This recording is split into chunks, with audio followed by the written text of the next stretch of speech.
5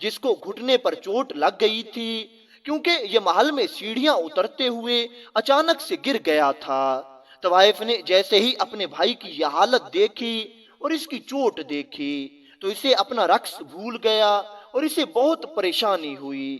اس نے فوراً رقص بند کیا اور اپنے بھائی کی طرف متوجہ ہو گئی اور اپنے بھائی کی چوٹ کو دیکھنے لگی۔ اب یہ پانچوں رئیس رقص میں مشغول تھے۔ جب انہوں نے طوائف کو اس طرح اپنے بھائی کی طرف جاتے ہوئے دیکھا تو یہ مکمل طور پر حیران ہو گئے اور یہ پانچوں بھی اس طوائف کے بھائی کی طرف دیکھنے لگے۔ جیسے ہی اس طوائف نے اپنے بھائی کی ٹانگ سے کپڑے کو تھوڑا سا اوپر کیا تو اس کی ٹانگ پر وہ کالا اور گہرا نشان تھا۔ جیسے ہی ان پانچوں رئیس دوستوں نے اس کالے نشان کو دیکھا تو یہ دیکھ کر حیران رہ گئے، کیونکہ ان پانچوں کے جسم پر بھی ایسا ہی ایک کالا نشان تھا اور یہ پانچوں آپس میں بھائی تھے، اور یہ بات انہوں نے اس علاقے میں کسی کو نہیں بتائی تھی اور نہ ہی آج تک کسی اور کو معلوم تھا۔ انہوں نے ہمیشہ اپنے آپ کو فقط دوست ظاہر کیا تھا۔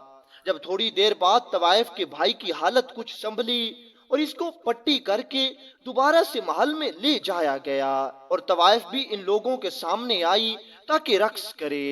ان پانچوں بھائیوں نے اس طوائف کو کہا کہ اب رقص کرنے کی ضرورت نہیں ہے، ہم تمہیں کچھ دکھانا چاہتے ہیں، اور پھر ان پانچوں بھائیوں نے اپنا وہی کالا اور گہرا نشان دکھایا اور پھر بتایا کہ ہم پانچوں بھائی ہیں، اور جو نشان آپ کے بھائی کی ٹانگ پر ہے اس سے تو یہ ظاہر ہوتا ہے کہ وہ بھی ہمارا بھائی ہے۔ طوائف نے بھی جیسے ہی یہ نشان دیکھے اسے بھی یقین ہو گیا کہ یہ پانچوں میرے بھائی ہیں۔ پانچوں نے اپنی کہانی طوائف کو سنائی اور طوائف نے اپنی کہانی انہیں سنائی۔ یہ پانچوں بھائی کافی دیر تک روتے رہے اور آخر ان میں سے ایک بھائی بول کر کہنے لگا، بے شک اللہ بہت بڑا کارساز ہے، ہم شروع ہی سے عیاش تھے اور جب ہمارے پاس دولت آ گئی تو ہم اور زیادہ عیاش اور بدماش ہو گئے اور گناہوں میں مبتلا ہو گئے۔ ہم دوسروں کی بیٹیوں کو نچاتے اور ان کا رقص دیکھتے تھے اور ان کے ساتھ گناہ کرتے، اور ادھر ہماری اپنی بہن، ہماری سگی بہن رقص کر رہی تھی۔ بے شک یہ دنیا ایک ایسی جگہ ہے جہاں پر آپ جو بیج بوؤ گے وہی کاٹو گے۔ جب آپ کسی کے ساتھ دھوکہ کرو گے تو آپ کے ساتھ بھی دھوکہ ضرور ہوگا۔ اگلے روز حضرت بہلول دربار میں حاضر تھے۔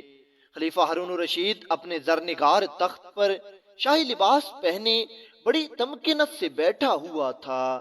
حضرت بہلول بھی اپنی بوسیدہ پاپوش اور پیوند لگی گدڑی کے ساتھ اس کے حضور پیش کیا گیا۔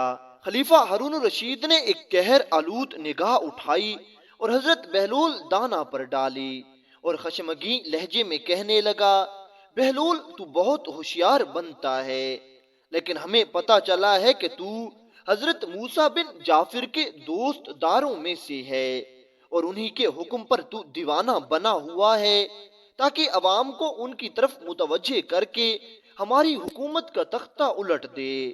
تو سمجھتا ہے کہ پاگل ہونے کی وجہ سے تیری کوئی پوچھ گچھ نہیں ہوگی، لیکن یاد رکھ کہ حکومت تیری طرف سے بالکل بھی غافل نہیں ہے۔ تیری سب سرگرمیوں کی خبر ہمیں برابر ملتی رہتی ہے۔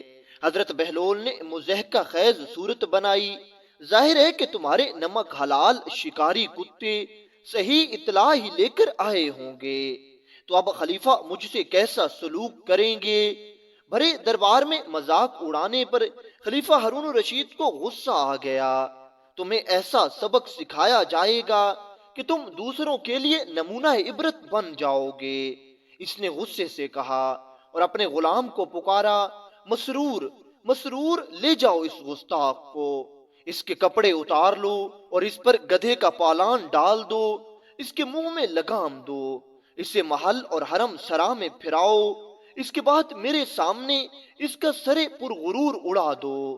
دربار میں سناٹا چھا گیا، دربار ہیبت شاہی سے کانپ گیا، لیکن بہلول شان بے نیازی سے کھڑا مسکراتا رہا۔ مسرور آگے بڑھا اور اس نے بہلول کی گدڑی گھسیٹ کر پرے اچھالی، اس کا بوسیدہ لباس نوچ کر اس پہ گدھے کا پالان کس دیا، اس کے منہ میں لگام دی اور اسے کھینچتا ہوا محل اور حرم سرا کی طرف لے گیا۔ شاہی درباروں اور محل سراؤں میں انسانیت کی تذلیل روز کا معمول تھا، اس لیے حضرت بہلول کی اس ہیبت قضائی پر کسی کو بھی تعجب نہیں ہوا۔ محل اور حرم سرا کے مکین انسانیت کی اس توہین کو تماشے کی طرح دیکھتے رہے۔ کسی نے سوچا بھی نہیں کہ بہلول تو دیوانہ ہے، اس لیے سزا کا مستحق نہیں، لیکن جان کے خوف نے زبانوں کو بند کر رکھا تھا، کوئی کچھ نہ کہہ سکا۔ مسرور اس کی لگام کھینچتا اسے دربار میں واپس لے آیا اور خلیفہ ہارون الرشید کے سامنے ادب سے جھک کر بولا، عالی جاں، آپ کے حکم کی تعمیل ہوئی، کیا اب اس کی گردن اڑا دی جائے؟ ہارون نے ابھی جواب نہیں دیا تھا کہ ناگاہ اس کا وزیر جعفر برمکی دربار میں داخل ہوا۔ اس نے حیرت سے بہلول کی یہ حالت دیکھی اور بول کر کہنے لگا، بہلول میاں، خیریت تو ہے؟ ایسا کیا قصور ہو گیا ہے جو تمہاری یہ حالت بنی ہوئی ہے؟ حضرت بہلول ہنسا اور مسکرا کر کہنے لگا، جناب عالی، یہ تو کچھ بھی نہیں، ابھی تو میری گردن بھی ماری جائے گی۔ مگر کس جرم میں؟ جعفر برمکی نے حیران ہو کر پوچھا۔ میاں، میں نے ایک سچ بات کہہ دی تھی، جس کے انعام میں خلیفہ نے مجھے یہ خلت فاخرہ عطا کی ہے اور جام مرگ میرا انتظار کر رہا ہے۔ خلیفہ ہارون الرشید کو بے ساختہ ہنسی آ گئی۔ خلیفہ کو ہنستے دیکھ کر درباری اور جعفر برمکی جو اپنی ہنسی ضبط کر رہے تھے وہ بھی ساتھ ساتھ ہنس پڑے۔ خلیفہ ہارون الرشید کا غصہ کافور ہو گیا اور اس نے شاہی حکم جاری کیا، جیسی بہلول نے کہی ہے اسے ویسی ہی خلت فاخرہ ہمارے سامنے عطا کی جائے۔ خلیفہ کے اس کرم کا شکریہ، مجھے اپنی پیوند لگی گدڑی ہی غنیمت ہے، اگر مجھے اپنی گدڑی مل جائے تو میرے لیے دو جہانوں کی نعمت ہے۔ بہلول نے اپنی گدڑی شانے پہ ڈال لی۔ بہلول کو درہم و دینار عطا کیے جائیں۔ شاہی فرمان جاری ہوا، نہیں، مجھے اہل جہنم کی پیشانیوں اور پشتوں پر لگنے والی مہروں کی ضرورت نہیں۔ بہلول چلنے پر بالکل تیار ہو گیا۔ خلیفہ ہارون الرشید نے اسے روکا، بہلول، اگر تم اس انعام و اکرام کو اپنے استعمال میں نہیں لانا چاہتے تو مجھ سے لے لو اور غریبوں اور محتاجوں میں بانٹ دو، ان کا بھلا ہو جائے گا۔ حضرت بہلول دانا اچانک رک گئے اور اس نے رقم کی تھیلیاں غلاموں سے لے لیں۔ چند قدم چلا اور پھر رک گیا، کچھ سوچنے لگا، پھر آگے بڑھا اور پھر رک گیا، پھر کچھ سوچا اور واپس پلٹ آیا۔ اس نے رقم کی تھیلیاں ہارون کے سامنے ڈھیر کر دیں اور بول کر کہنے لگا، ہارون، میں نے بہت سوچا ہے کہ ان اشرفیوں کی سب سے زیادہ ضرورت کس کو ہے، لیکن مجھے تو اس سے زیادہ مستحق کوئی اور نظر نہیں آیا۔ تو اس سے زیادہ نادار اور ضرورت مند شاید اس پورے علاقے میں اور کوئی نہیں، کیونکہ میں روز دیکھتا ہوں کہ تیرے کارندے ہر جگہ لوگوں کو کوڑے مار مار کر ان سے ٹیکس وصول کرتے ہیں تاکہ تیرے خزانے پر ہوں۔ سارے شہر میں سب سے بڑا ضرورت مند تو خود ہے، اس لیے یہ رقم تو ہی رکھ لے۔ خلیفہ بیچارہ اب دم بخود رہ گیا۔ اہل دربار سناٹے میں آ گئے۔ بہلول کے انجام کا سوچ کر ان کے رونگٹے کھڑے ہو گئے، لیکن حضرت بہلول دانا بڑے اطمینان سے محل سے باہر نکلنے لگے۔ روکو، روکو، اس دیوانے کو روکو۔ اچانک خلیفہ ہارون الرشید کی آواز پورے محل میں گونج اٹھی۔ اہل دربار تو اس تصور ہی سے کانپ گئے کہ اب بہلول کا عتاب شاہی سے بچنا بالکل محال ہے۔ دو غلام تیزی سے آگے بڑھے اور حضرت بہلول کو گھسیٹ کر خلیفہ ہارون الرشید کے سامنے لے آئے۔ ہارون کی آنکھیں نم تھیں اور پشیمانی نے اس کی آواز کو پست کر دیا تھا۔ وہ گہری سانس لے کر بولا، بہلول، تیری دیوانگی ہم جیسے ہوش مندوں کے لیے نعمت ہے۔ تیری اس بات نے میرے دل کو نرم کر دیا ہے۔ میرا جی چاہتا ہے کہ تجھ سے کچھ واعظ و نصیحت سنوں۔ غلاموں نے فوراً ہی بہلول کو چھوڑ دیا۔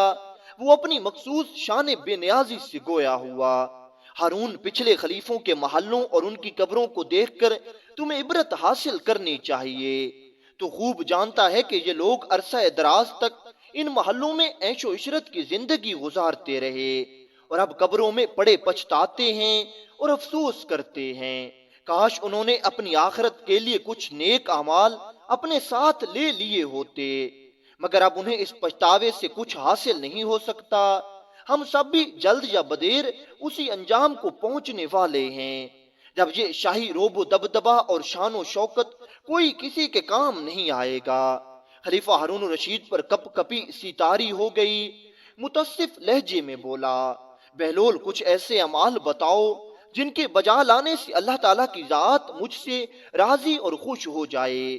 اس کی مخلوق کو خوش کر، وہ تو اس سے راضی ہو جائے گا۔ حضرت بہلول دانا نے برجستہ جواب دیا، اب اس کی تدبیر بھی بتا دو کہ خلق خدا کو کس طرح خوش کروں، پوری عوام کو کس طرح خوش رکھا جا سکتا ہے۔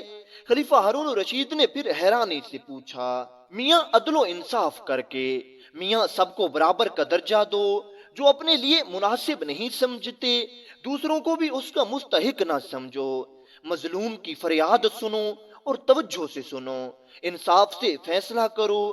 حضرت بہلول دانا نے بردباری سے کہا، آفرین صد آفرین، بہلول مرحبا، تم نے کیسی حق بات کہی ہے، مرحبا۔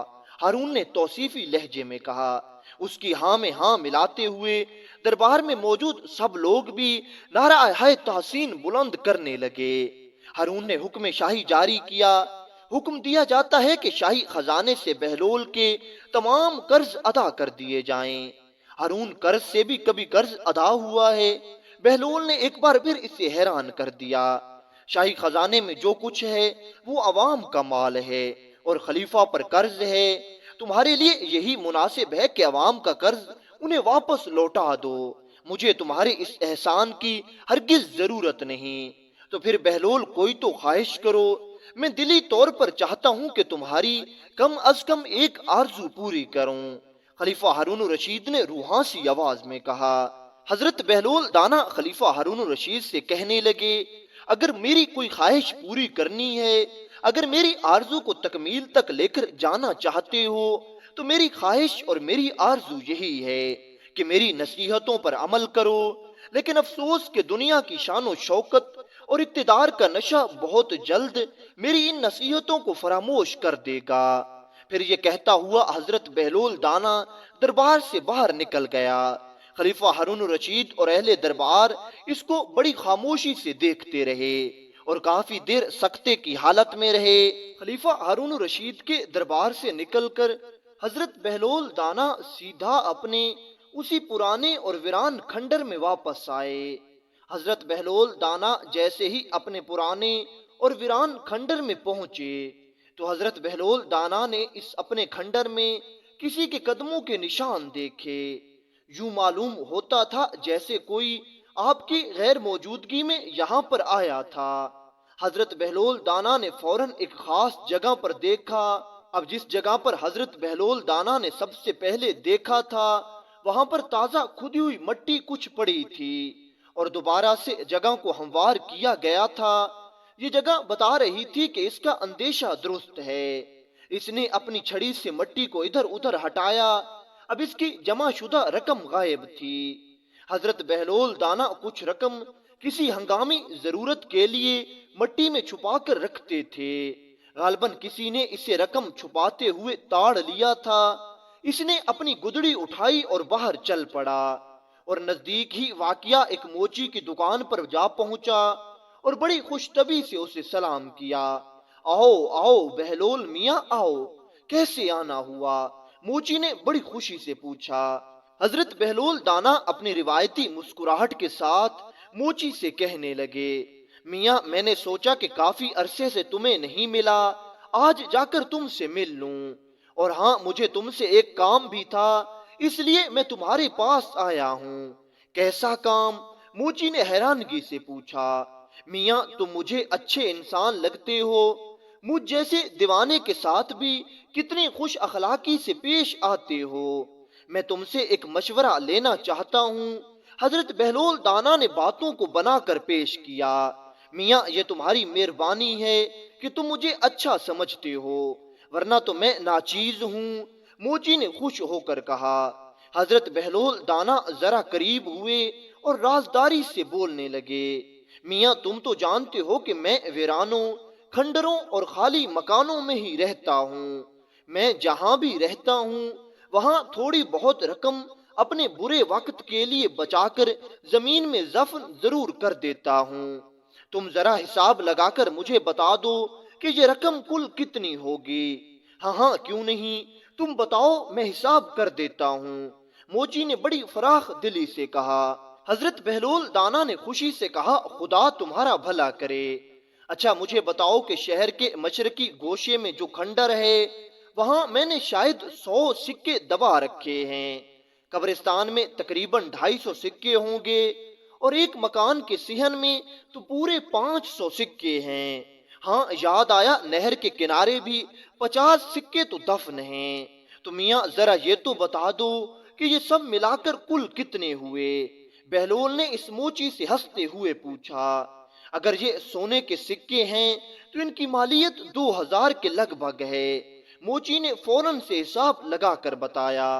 حضرت بہلول دانا کچھ دیر سوچتا رہا اور پھر سر اٹھا کر بولنے لگا، یار میں چاہتا ہوں کہ ان سب سکوں کو ایک جگہ پر جمع کر دوں، وہ سارے سکے ان ساری جگہوں سے نکال کر کسی ایک پرانے کھنڈر میں چھپا دوں جہاں پر آمد و رفت بھی کم ہو، اور میرا خیال ہے کہ یہ جگہ زیادہ مضبوط ہے اور زیادہ محفوظ ہے۔ میں جس ویرانے میں چھپا ہوا ہوں، میں آج کل جس جگہ رہتا ہوں، مجھے تو لگتا ہے کہ میرے لیے یہ جگہ بہت ہی مناسب ہے۔ میاں تم اس بارے میں کیا کہتے ہو؟ وہ سامنے والے کھنڈر میں اگر میں سارے سونے کے سکے دبا دوں تو کیسا رہے گا؟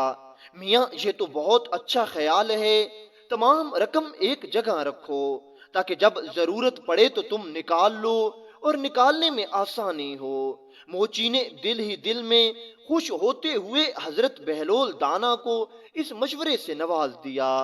حضرت بہلول اپنی چھڑی کے سہارے اٹھا، اچھا تو بھائی میں چلتا ہوں، آج ہی یہ کام کر لوں تو اچھا ہے، سارے سکے نکال کر لے آتا ہوں اور یہیں پر گاڑ دوں گا، میرے لیے دعا کرنا۔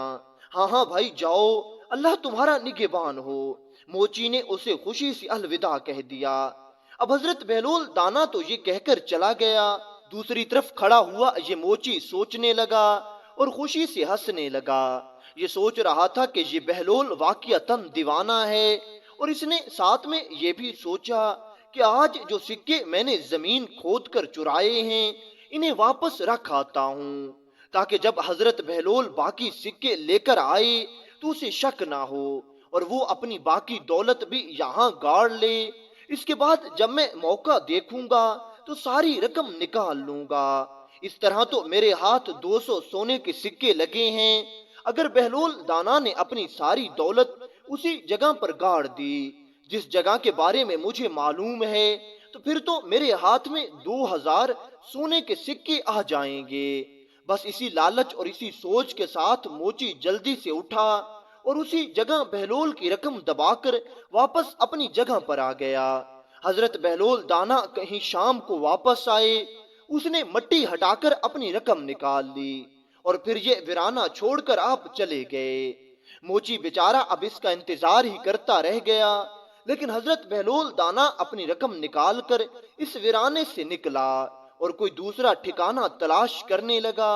اتفاقاً اسے ایک شکستہ مکان نظر آیا جو کافی عرصے سے خالی پڑا تھا۔ تمام شہر جانتا تھا کہ وہ ویرانوں سے مانوس ہے اور ایسی ہی جگہوں پر رہنا پسند کرتا ہے، اس لیے عموماً کوئی اس سے تعرض نہیں کرتا تھا۔ اس کی بے سر و سامانی ہی اس کا اثاثہ تھی۔ اس نے شکستہ مکان کا ایک گوشہ اپنے لیے صاف کیا اور وہیں پر ڈیرا جما لیا۔ ابھی اسے وہاں بسیرا کیے کچھ زیادہ دیر نہیں ہوئی تھی کہ ٹوٹے ہوئے دروازے سے ایک شخص اندر داخل ہوا۔ اس شخص نے حضرت بہلول دانا کو سلام کیا اور حضرت بہلول دانا سے کہنے لگا، واہ واہ بہت خوب، یہ دیکھ کر مجھے بہت خوشی ہوئی ہے کہ بہلول جیسا نامور شخص میرا نیا کرایہ دار ہے۔ حضرت بہلول سیدھا ہو کر بیٹھا، مجھے بھی اس عالی شان مکان کے مالک سے مل کر بہت خوشی ہوئی ہے، مجھے امید ہے کہ آپ اس ماہ کا کرایہ ابھی ادا کر دیں گے، مالک مکان نے چستی سے کہا۔ حضرت بہلول دانا نے فوراً مکان کی لرزتی ہوئی چھت اور شکستہ دیواروں کی جانب اشارہ کیا اور آپ کہنے لگے، جناب نے اپنے اس شاندار محل کی حالت ملاحظہ فرمائی ہے کہ ذرا سی ہوا چلے تو اس کی چھت اور دیواریں بولنے لگتی ہیں۔ بے شک آپ درست فرماتے ہیں۔ آپ جیسا بزرگ یہ بھی جانتا ہوگا کہ تمام موجودات عالم خدائے بزرگ و برتر کی حمد و ثنا کرتے ہیں۔ یہ جو آواز آپ سنتے ہیں یہ دراصل اس مکان کی تسبیح کرنے کی صدا ہے۔ مالک مکان ایک چلاکی سے کہنے لگا اور دل ہی دل میں خوش تھا کہ اب اس بات کا حضرت بہلول کے پاس کوئی جواب نہیں ہوگا۔ لیکن دوسری طرف بھی حضرت بہلول دانا تھے۔ حضرت بہلول دانا نے اپنا عصا سنبھالا اور فوراً ہی اٹھ کھڑا ہوا اور یہ کہتے ہوئے آپ نے وہ کھنڈر چھوڑ دیا۔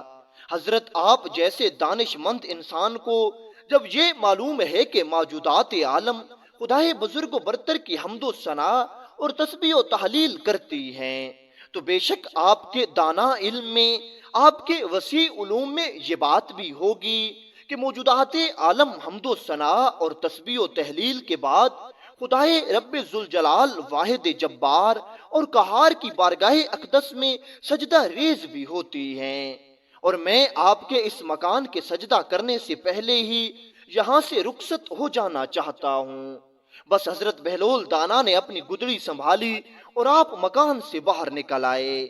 دوسری طرف کھڑا ہوا وہ شخص حضرت بہلول دانا کی اس حاضر جوابی اور اس مزاحیہ جواب سے جہاں ایک طرف محظوظ ہو رہا تھا وہاں دوسری طرف اس کو شرمندگی بھی ہو رہی تھی۔ خلیفہ ہارون الرشید نے اپنی طرف سے بہت کوشش کی کہ کسی طرح حضرت بہلول پر گرفت کی جا سکے، لیکن اس کی حاضر دماغی، اس کی پر حکمت گفتگو اور عوام کے ساتھ اس کی قربت نے اسے اس بات کا موقع نہیں دیا۔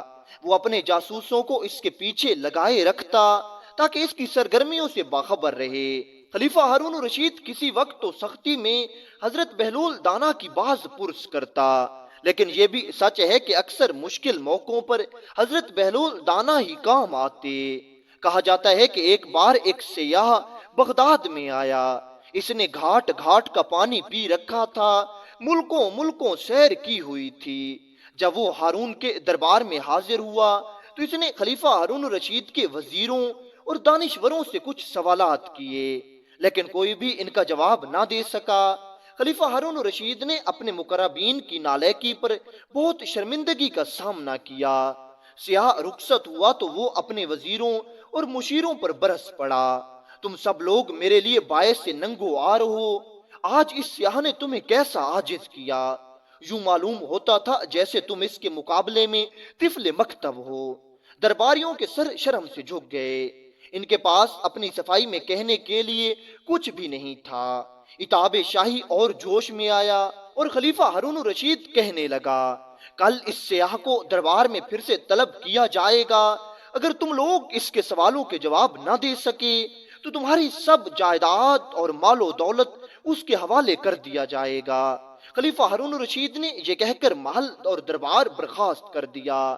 درباریوں میں کھلبلی مچ گئی، ان کی پریشانی کا کوئی ٹھکانہ نہ رہا۔ وہ سب ایک جگہ جمع ہو کر سوچنے لگے کہ بادشاہ کے عتاب سے کیوں کر بچا جا سکتا ہے۔ آخر ایک شخص کو اچانک یاد آیا اور وہ خوشی سے چلا اٹھا، دوستو، اس مشکل کو حل کرنے کے لیے ہمارے پاس بہلول جو موجود ہے، مجھے یقین ہے کہ وہ سیاح کو لاجواب کر دے گا اور اس کے سب سوالوں کے جواب وہ بالکل ٹھیک دے دے گا۔ باقی سب لوگوں کی جان میں بھی جان آئی اور وہ سب مل کر بہلول کے پاس پہنچے اور سب نے حضرت بہلول دانا کے سامنے اپنا سارا ماجرا پیش کیا۔ تو حضرت بہلول دانا نے انہیں تسلی دی کہ وہ اگلے دن دربار میں پہنچ کر سیاح کے سوالوں کے جوابات ضرور دے گا۔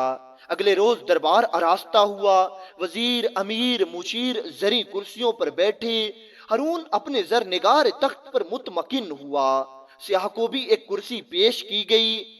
ہارون نے اہل دربار پر نگاہ ڈالی اور کہنے لگا، تم میں سے کون اس معزز سیاح کے سوالوں کا جواب دے گا؟ اہل دربار نے آنکھوں ہی آنکھوں میں ایک دوسرے کی طرف دیکھا کہ بہلول کا نام کس طرح لیں، کہیں اس کا نام سن کر خلیفہ ہارون الرشید کو ناگوار نہ گزرے۔ سب لوگ اس وقت سوچ میں گم تھے کہ اسی وقت حضرت بہلول کی آواز دربار میں گونجی، حضور، یہ دیوانہ حاضر ہے۔ اہل دربار کو زحمت کرنے کی ضرورت نہیں، وہ اپنی لاٹھی پٹکتا، گدڑی شانے پہ ڈالے داخل دربار ہوا اور سیاح کے بالکل قریب جا کر بیٹھ گیا۔ خلیفہ ہارون الرشید کچھ ہچکچایا، لیکن پہلو میں بیٹھے ہوئے وزیر نے اس کے کان میں کچھ کہہ دیا جس سے اس کے چہرے پر اطمینان کی جھلک نظر آئی۔ اس سیاح نے حضرت بہلول دانا کی ظاہری حالت دیکھی اور قطرے تعجب سے پوچھنے لگا، کیا میں آپ سے سوالات کروں؟ بسر و چشم، بہلول نے مستعدی سے جواب دیا۔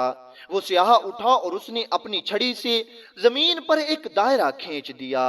حضرت بہلول نے فوراً ہی اٹھ کر اپنا عصا مبارک سے اس دائرے کے درمیان میں ایک لکیر کھینچ کر اس کو دو حصوں میں بانٹ دیا۔ اب کی بار سیاح کے چہرے پر مسکراہٹ آئی اور اس نے ایک اور دائرہ کھینچ دیا۔ حضرت بہلول دانا نے اس مرتبہ دائرے کو 4 حصوں میں بانٹ دیا اور ایک حصے پر چھڑی رکھ کر کھٹکھٹائی۔ سیاح نے قدرے حیرت سے اس کی جانب دیکھا اور زمین پر اپنا ہاتھ الٹی طرف رکھ کر انگلیاں آسمان کی طرف اٹھا دیں۔ حضرت بہلول نے اٹھ کر اپنا ہاتھ زمین پر اس طرح رکھا کہ اس کی ہاتھ کی پشت اوپر تھی۔ سیاح اپنی نشست پر آ بیٹھا اور توصیفی لہجے میں کہنے لگا، مرحبا، آفرین، عالی جاں، میں آپ کو مبارکباد دیتا ہوں کہ آپ کے یہاں ایسا دانش مند اور عالم موجود ہے جس پر واقعتاً فخر کیا جا سکتا ہے۔ میرے ان سوالوں کا جواب پوری دنیا کے کسی عالم نے نہیں دیا، لیکن آپ کے اس عالم نے مجھے لاجواب کر دیا ہے۔ میں تو آپ کو مشورہ دیتا ہوں کہ ایسے عالم کی آپ کو قدر ضرور کرنی چاہیے۔ کیا بہلول نے تمہارے سب سوالوں کے جوابات ٹھیک ٹھیک دیے ہیں؟ خلیفہ ہارون الرشید نے استجابی لہجے میں پوچھا۔ یقیناً، یقیناً، واللہ، خدا کی قسم، اس نے میرے ہر سوال کا جواب بہت اچھے طریقے سے دیا ہے۔ ضرور اس نے کسی بہت عظیم درسگاہ سے تعلیم حاصل کی ہے جو اس کے پاس اتنا علم ہے کہ یہ میرے اشارے فوراً سمجھ گیا۔ سیاح توصیفی لحاظ میں بولتا رہا۔ حضرت بہلول دانا مسکرایا۔ اس عظیم درسگاہ کا نام مت پوچھنا کیونکہ اسے سب جانتے ہیں۔ بہلول کا اشارہ سب سمجھ رہے تھے، لیکن سیاح کچھ نہیں سمجھا اور چاہتا تھا کہ کوئی سوال کرے کہ ہارون نے فوراً پوچھ لیا، اگر تم ان اشاروں کو ذرا کھول کر بیان کرو تو اہل دربار بھی محظوظ ہو سکیں گے اور ہم بھی سیکھ لیں گے۔ سیاح بول کر کہنے لگا، آپ نے دیکھا کہ میں نے زمین پر ایک دائرہ کھینچا تھا، میرا مقصد زمین کا کرہ دکھانا تھا۔ آپ کا عالم فوراً سمجھ گیا اور اس نے دائرے کے 2 برابر حصے کر کے مجھ پر ظاہر کر دیا کہ وہ زمین کے گول ہونے پر یقین رکھتا ہے اور اس کے اسرار و رموز سے بھی واقف ہے۔ اس نے اس لکیر سے خط استوا کو ظاہر کیا جس سے زمین شمالی اور جنوبی کرے میں بٹ گئی۔ پھر آپ نے دیکھا کہ میں نے ایک اور دائرہ کھینچا۔ آپ کے عالم نے اس کے 4 حصے کر کے مجھے سمجھا دیا کہ زمین میں 3 حصے پانی ہے اور فقط 1 حصہ خشکی ہے، اور جب میں نے اپنے ہاتھ کی انگلیوں سے زمین پر اگنے والی نباتات کی طرف اشارہ کیا تو اس نے بارش اور سورج کی نشاندہی کی جو نباتات کی بالیدگی اور نشو و نما کا ذریعہ ہیں۔ میں ایک بار پھر کہتا ہوں کہ آپ ایسے دانش مند پر فخر کریں۔ آپ کے پاس ایک ایسا عالم موجود ہے جو پوری دنیا میں نہیں موجود۔ آپ کے پاس یہ ایک انوکھی چیز ہے، اس کی قدر کریں۔ اب یہ سیاح یوں ہی حضرت بہلول دانا کے بارے میں توصیفی انداز میں بول رہا تھا اور دوسری طرف اہل دربار اور خلیفہ ہارون الرشید اگرچہ ظاہر میں کچھ نہیں کہہ رہے تھے لیکن دل ہی دل میں حضرت بہلول دانا کی دانائی کی پوری طرح سے اعتراف کر رہے تھے۔